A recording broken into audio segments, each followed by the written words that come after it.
The sun was just starting to set over the wide, rolling fields of the ranch when the first signs of trouble began to unfold. The ranch, sprawling across hundreds of acres, had been in the family for generations, a sanctuary for livestock, a refuge for nature, and, most importantly, the safe haven for a boy and his prized companion, a trained miniature horse named Jasper. This wasn't just any animal.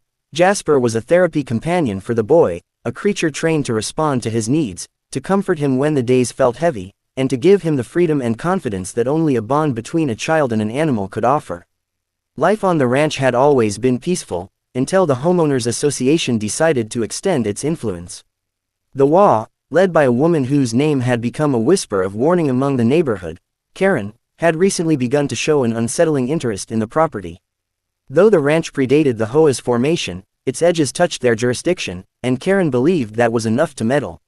She had an idea of what should happen with the surrounding land, and it didn't matter to her that the ranch was private, exempt, and carefully managed by a family that knew its rhythms far better than she ever could. Karen, with her sharp voice and sharper opinions, had long voiced her disdain for the way the ranch blocked potential recreational opportunities for the community. The fields that stretched lazily toward the tree line were, in her view, wasted potential. The HOA meetings echoed with her grievances, complaints about overgrown grass, about fences she claimed were too restrictive, about the audacity of the family to post "no trespassing" signs as if they owned the world. The rancher's polite refusals and careful explanations that the land was both working and private did little to cool her ambitions. If anything, they fed the flame.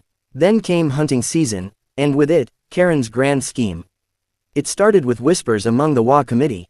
Karen had convinced a group of local hunters that the ranch was teeming with unmanaged wildlife, deer and hogs that were, according to her, damaging the ecosystem and threatening nearby yards. She painted the ranch as a lawless zone where nature had run wild, framing herself as the hero willing to restore balance.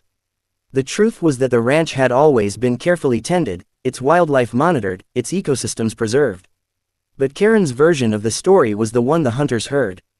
The rancher, unaware of these brewing plans, had left for a short trip that week, trusting that the strong perimeter fences and locked gates would keep everything safe until his return.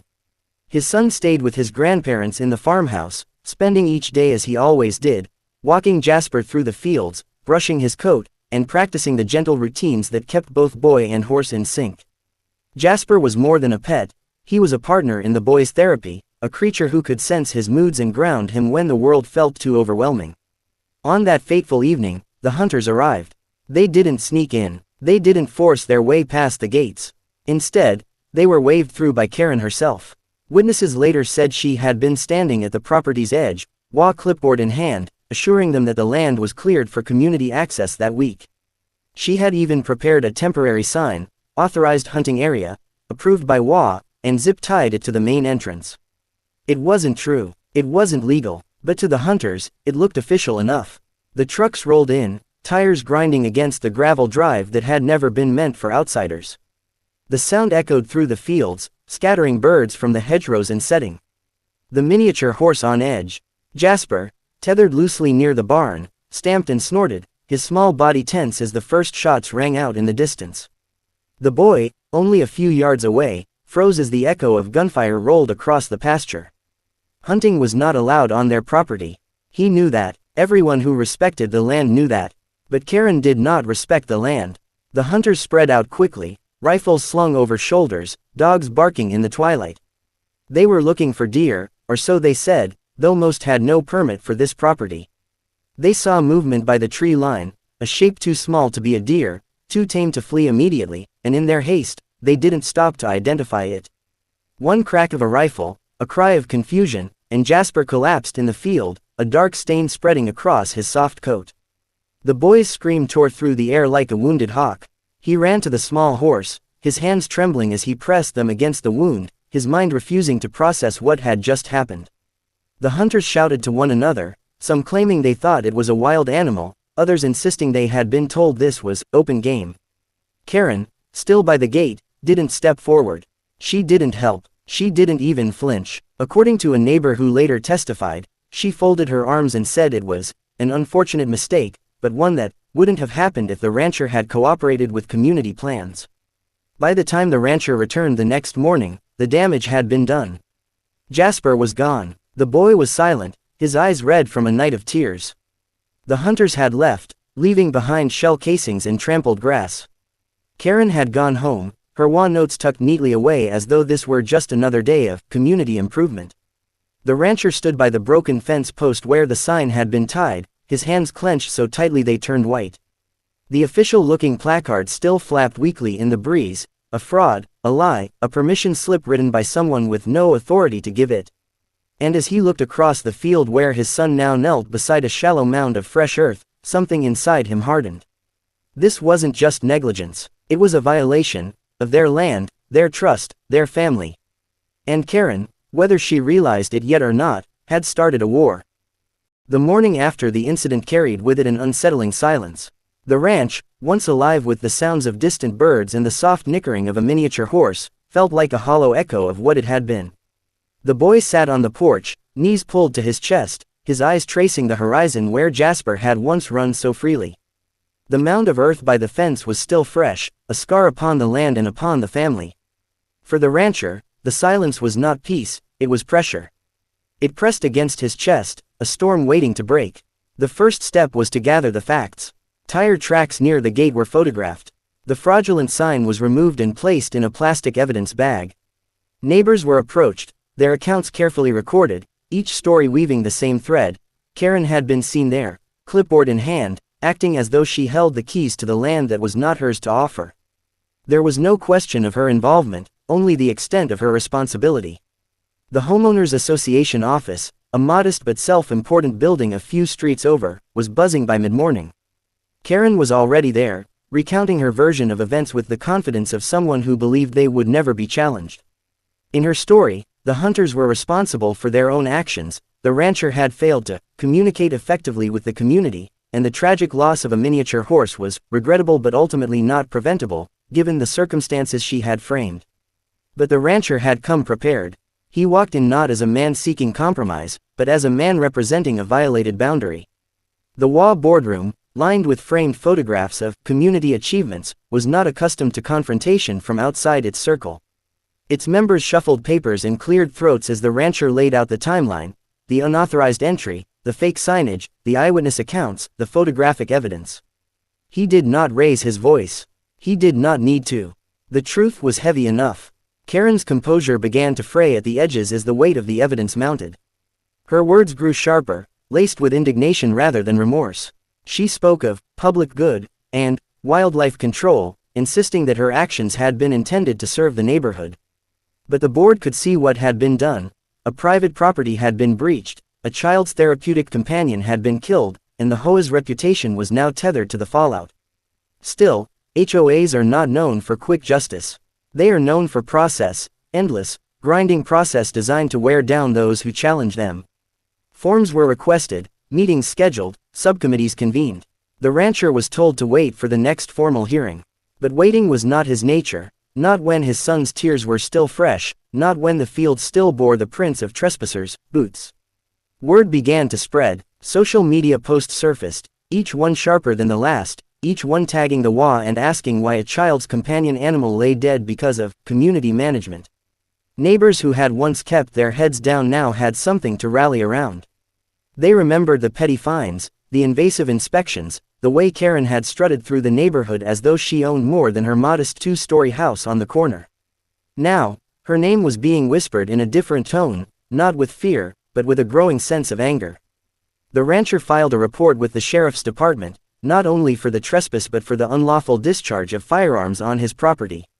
The hunters, once emboldened by Karen's assurances, found themselves suddenly scarce. Their names were passed along to authorities, their excuses unraveling under scrutiny. Some claimed ignorance, others pointed fingers at Karen directly. None could produce a single legal permit allowing them to be where they were that night.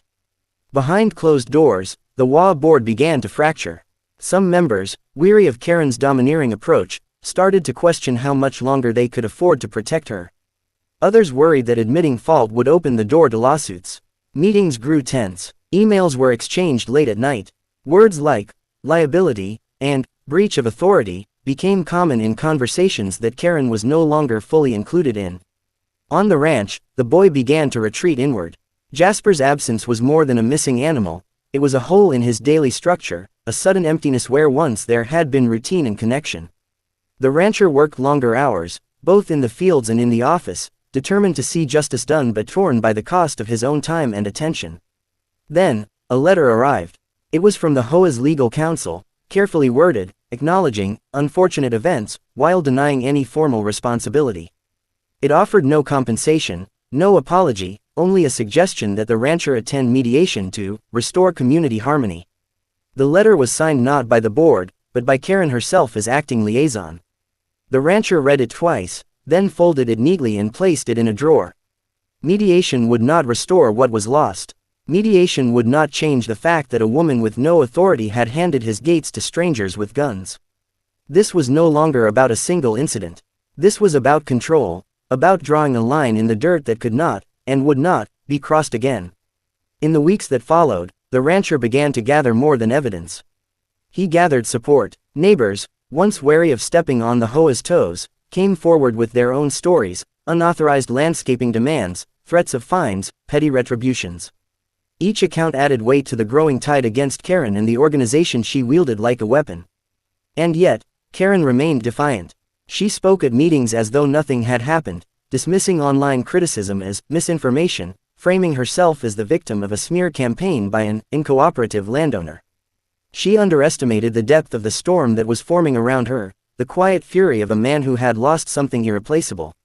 By the time the formal hearing was set, the rancher was ready, not just with facts, but with witnesses, photographs, legal documents, and a growing chorus of voices demanding accountability.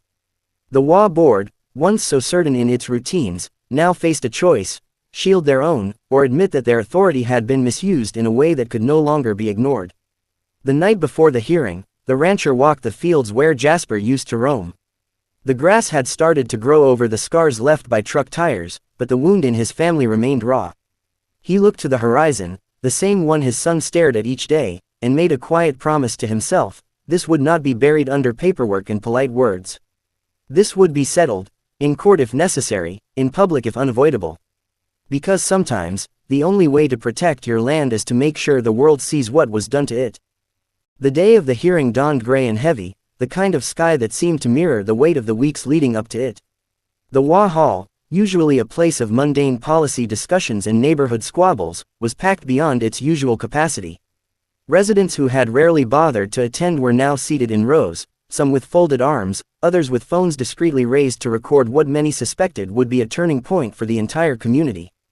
At the center of it all sat the rancher, papers in hand, and a silence that spoke more than any outburst could.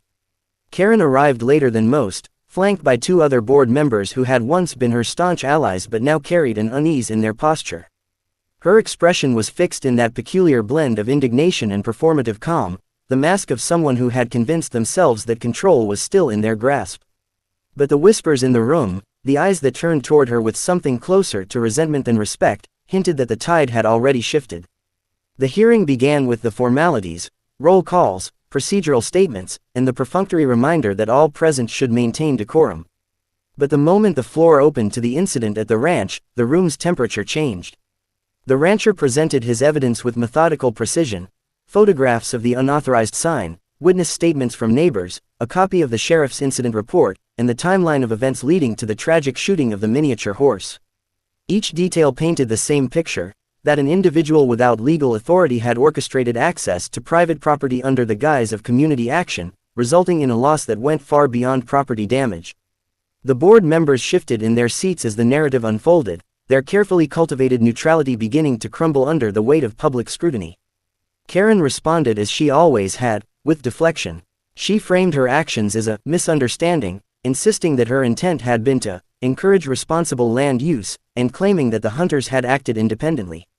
She produced a handful of emails, none of which contained explicit authorization, but which she argued demonstrated her due diligence. To some in the room, her words might have once held sway. But now, they sounded rehearsed, hollow, and out of step with the facts laid bare. The rancher, though seething beneath the surface, did not allow the hearing to devolve into shouting. He let the evidence speak. He let the neighbors speak, those who had seen Karen at the gate, those who had been told this was a sanctioned event, those who had grown tired of her unchecked authority over a neighborhood that was never meant to bow to her whims. As the hours passed, the hearing shifted from an inquiry into a reckoning. Questions were asked that Karen could not easily answer. Why had she fabricated a sign bearing the HOA's name? Why had she not contacted the ranch owner, knowing full well the property was private?